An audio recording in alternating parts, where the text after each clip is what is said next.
May tigil putukan na sa Lebanon habang patuloy bumabagsak ang ekonomiya ng Iran. Pinapapataw ng Iran ang $2 milyong na multa sa mga barkong gustong tumawid sa Strait of Hormuz. Ngayon, tumatanggi ng magbayad ang mga barko, kaya wala ng paraan ng rehimen ng Iran para kumita habang tuloy ang US blockade. Lumala lang ekonomiya ng bansa, kaya may namumuong digma ang sibil sa hanay mismo ng pamunuan. Talakay natin ang tigil putukan sa Lebanon. Narito ang pahayag ni Pangulong Trump ngayong umaga. Kausap ko lang ang iginagalang na Pangulo ng Lebanon at punong ministro ng Israel.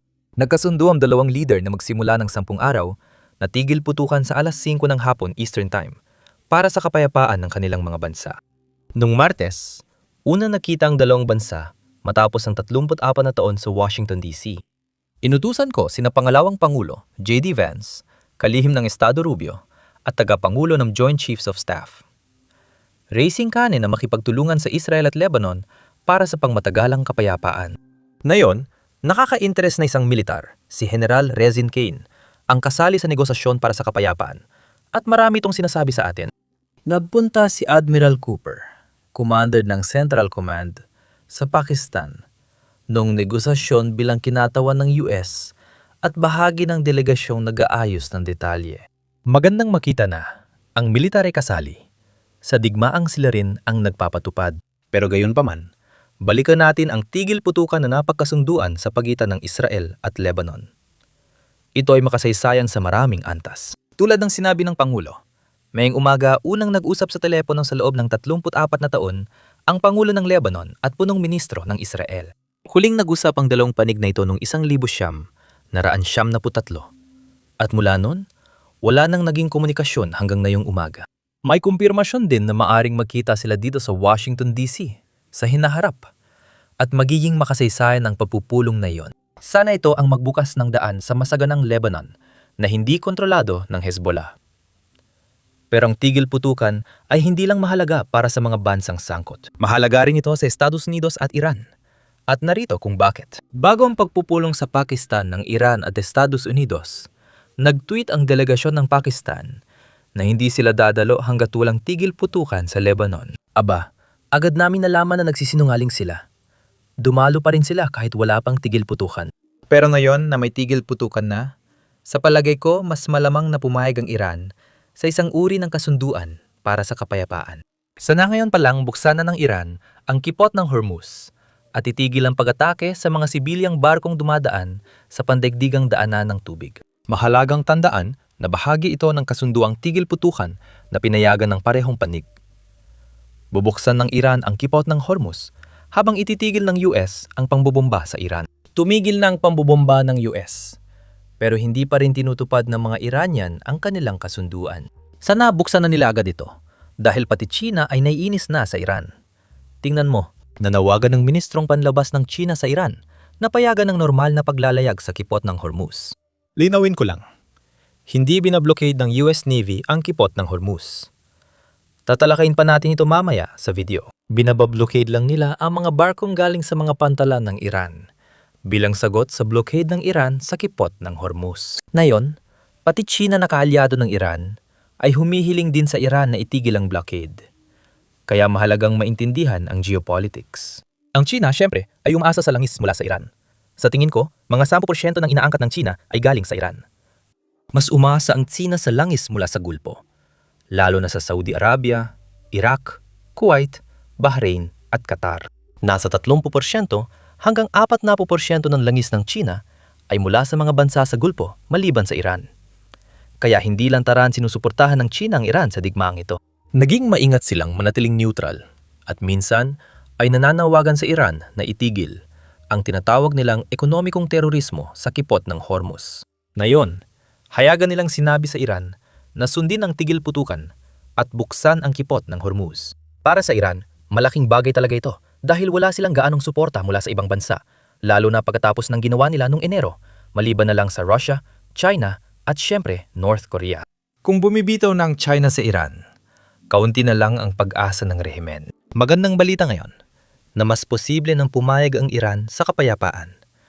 dahil unti-unti nang nawawala ang kanilang mga kalyado. At ito ang isang bagay na binanggit ni Trump sa isang press conference na ginawa niya kaninang umaga. Pakinggan mo ito. Isinasalang-alang mo ba ang pagpapalawig ng tigil putukan sa pagitan ninyo at ng Iran? Kanino sa Iran? Maayos naman ang takbo namin, masasabi ko sa iyo.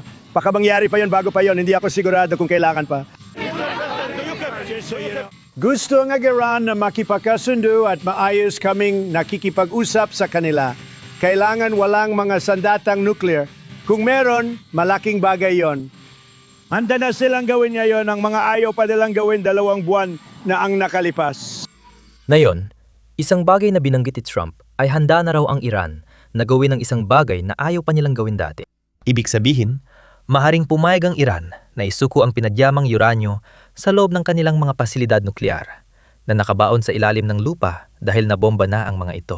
Kung totoo nga yun, at malaking kung tiyak na malaking progreso yon sa digmaang ito. Kailangan pa rin nating maghintay at tingnan kung anong sasabihin ng Iran sa publiko. At syempre, kung ano ang kanilang gagawin. Dahil sa huli, mas mahalaga pa rin ang kanilang mga aksyon kaysa sa mga sinasabi nila sa likod ng mga eksena. Pero kahit na ganon, kung totoo ito, tiyak na napakalaking bagay nito. Kinumpirma rin ni Pangulong Trump na posibleng mangyari ang susunod na negosasyon ngayong weekend. Pakinggan ito. Ito ang pinakabagong harap-harapang yugto ng negosasyon tungkol sa digmaan sa Iran. Lahat sila ay kanselado. Ibig kong sabihin, hindi lang ito tungkol sa Iran. Lahat sila ay ganon. Baka sa katapusan ng linggo.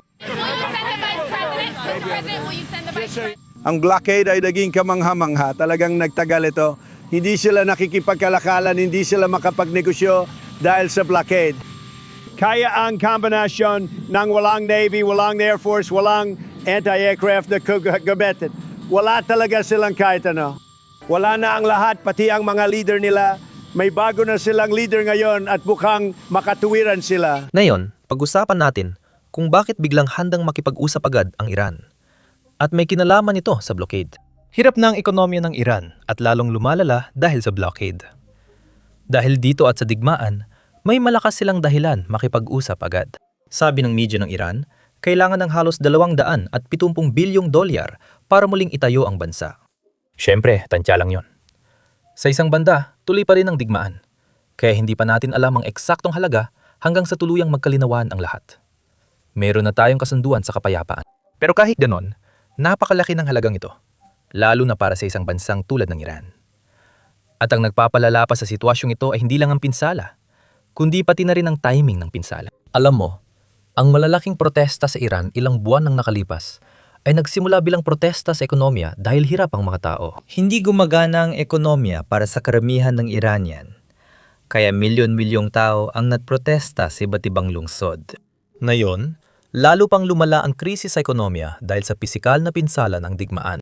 Ito ang dahilan kung bakit kahapon tinalakay natin na nagbabala ang Bangko Sentral ng Iran sa pamahalaan na kung walang pag-alis ng parusa, walang pagbangon ng ekonomiya. Hindi na makakabawi ang Iran dito.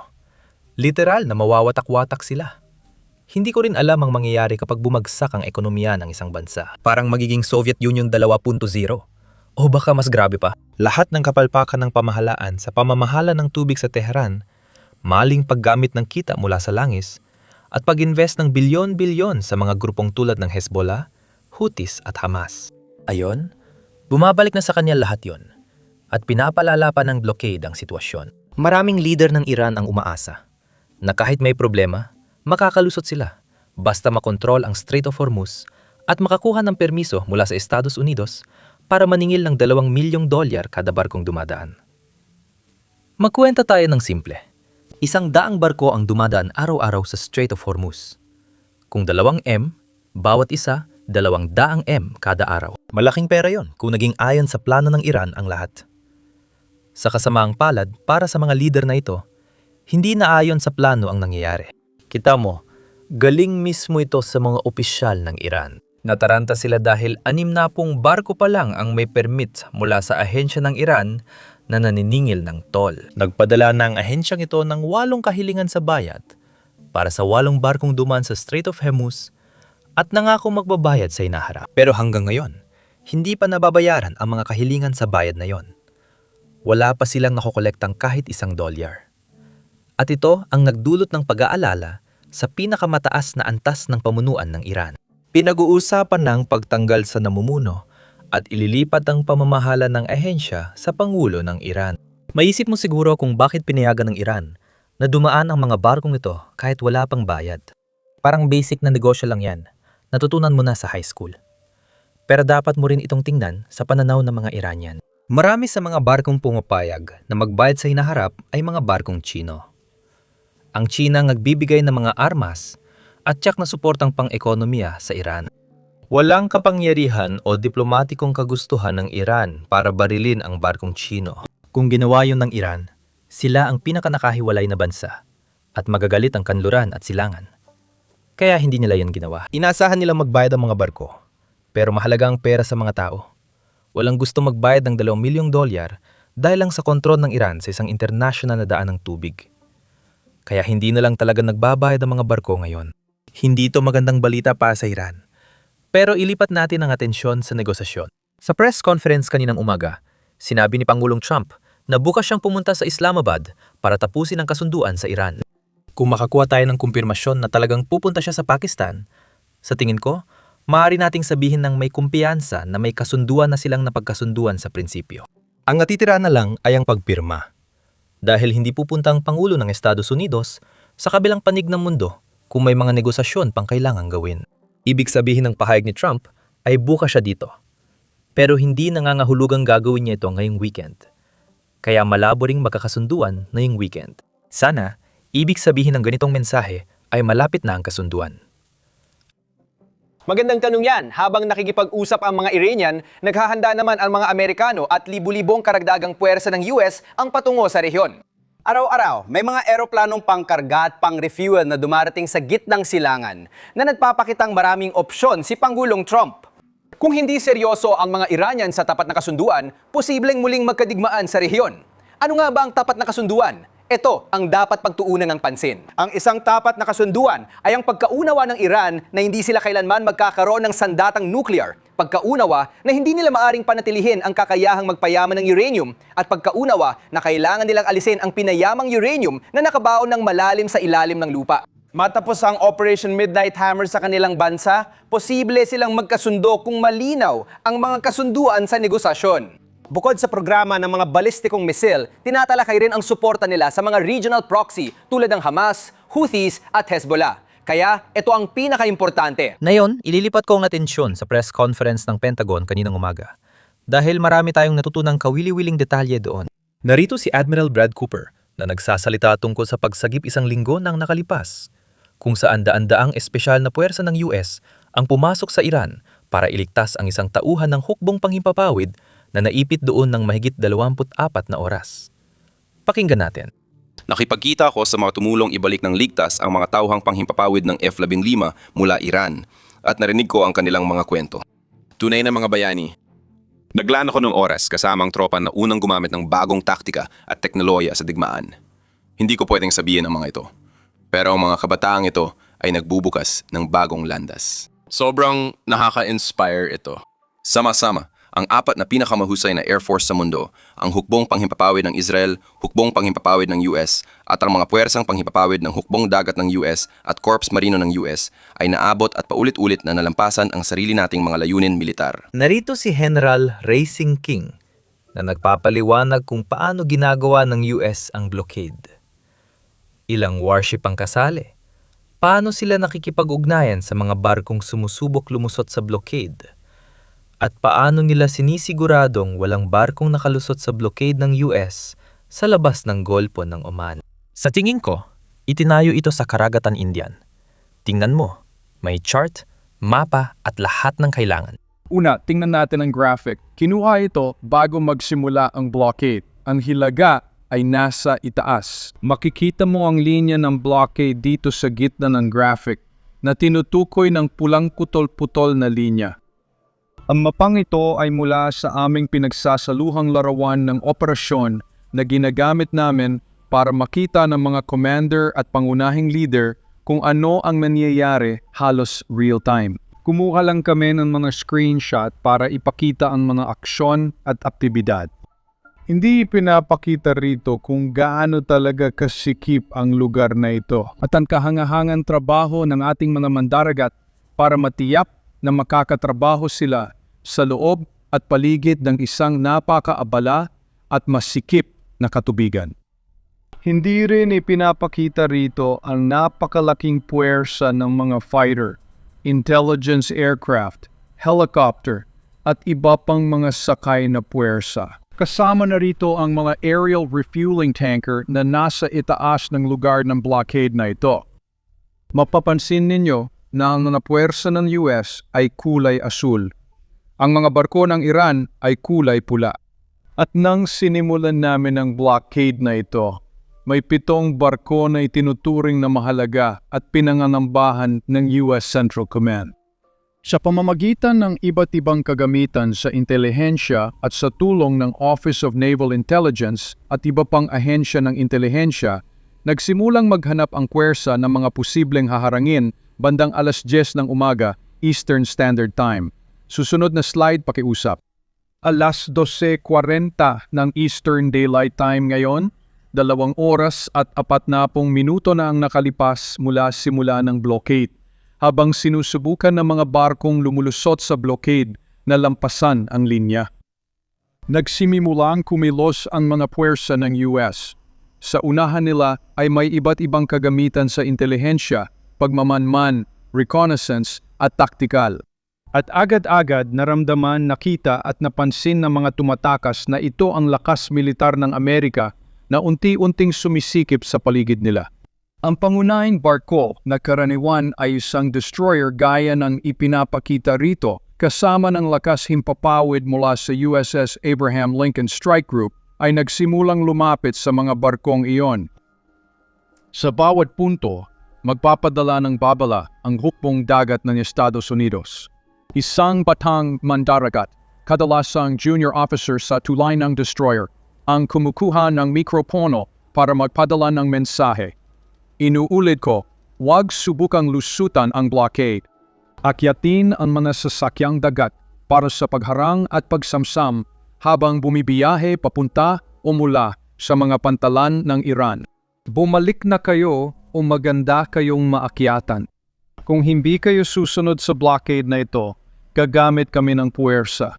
Habang ipinapadala ang mensaheng ito, tulad ng nabanggit ko, literal na nararanasan at nararamdaman ng mga kapitan ng barko ang pressure sa paligid nila. Isa itong pulidong operasyon, paulit-ulit na inensayo at naisagawa na ng 13 beses mula nang magsimula ang harang.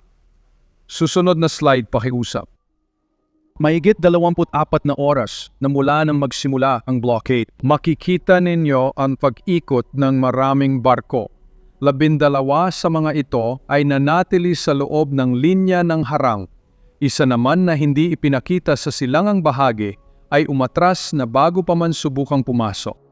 Anumang barko na tatawid sa harang ay magreresulta sa ating mga mandaragat na isagawa ang mga napagplanuhang taktika na idinisenyo para dalhin ang puwersa sa barkong iyon at kung kinakailangan, akyatin ang barko at kontrolin ito. Kasama diyan ang serye ng mga opsyon ng tumitinding puwersa na maaaring kabilan ang mga putok babala at iba pa. Susunod na slide. Ang huling larawan ay kuha noong 11:20 ng gabi ng ika-14 ng Abril. Makikita ninyo na ang mga kapitan ng lahat ng mga barkong ito ay gumawa ng matalinong desisyon na huwag gumalaw, dumaan o subukang lampasan ang blockade na ito. Tulad ng nabanggit ko kanina, 13 barko ang gumawa ng matalinong desisyon na bumalik. Habang ipinapatupad namin ang blockade ayon sa utos ng kalihim at panggulo, haharapin namin ang anumang sasakyang dagat na hindi susunod sa aming tagubilin. Ngayong umaga, hindi pa kinakailangan ng US Central Command na sumakay sa alinmang particular na barko. At ipapaalala ko sa inyo na nagsasagawa rin kami ng mga katulad na opsyon at aktibidad ng pagharang sa karagatan sa sona ng pananagutan sa Pasipiko laban sa mga barkong umalis sa lugar na iyon bago namin sinimulan ang blockade.